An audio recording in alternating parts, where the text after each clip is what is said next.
This this is a recording on comparison once again. This time I want to emphasize something different where when we think of comparison, we think of magnifying the differences between people. So you, the reason you're comparing is to say, well, these people are fun and these people are not fun. These people are good, these people are bad. This person's big, this person's small. I'm not talking about that kind of comparison.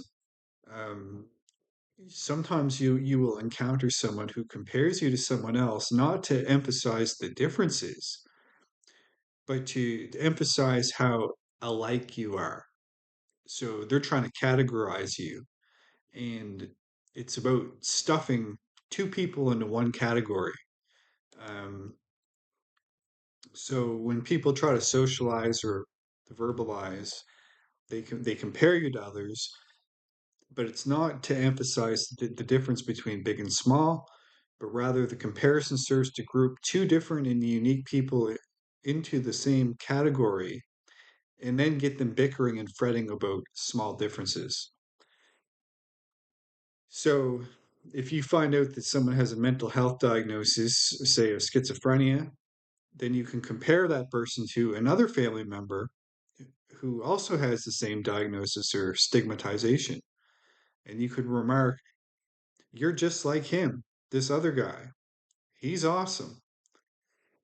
The comparison seeks not to differentiate, but rather to group and unify and stuff the two people in the same category. And the category is often an unfortunate one. It's a disempowerment. It doesn't matter how awesome they try to tell you are. You are categorized.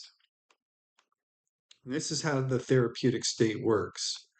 Um, as I said in another video, comparison is a violence, but by comparison, it's not what you would intuitively think comparison to be, the one big, the other small. Rather, the two people are both small, and by comparing the small versus the small, then you've effectively stuffed both persons in the same group. Um, it's been said we reserve our most virulent emotions, aggression, hatred, envy, towards those who resemble us the most. We feel threatened not by the other, but by the nearly we, who mirror and reflect us. So nearly we, quote unquote, is this challenges our sense of uniqueness, perfection, and superiority. And these, of course, are the fundamentals of a narcissist's sense of self-worth. Someone who is very much like the narcissist provokes in him primitive narcissistic defenses and leads him to adopt desperate measures to protect, preserve, and restore the appropriate balance where the narcissist has the upper hand and the newcomer is an inferior form of life.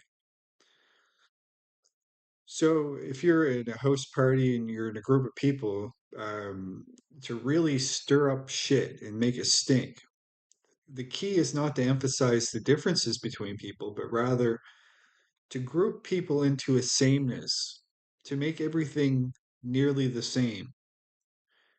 After noting the similarities and sameness between two people, it doesn't matter how big the flattery or compliment about how awesome they both are.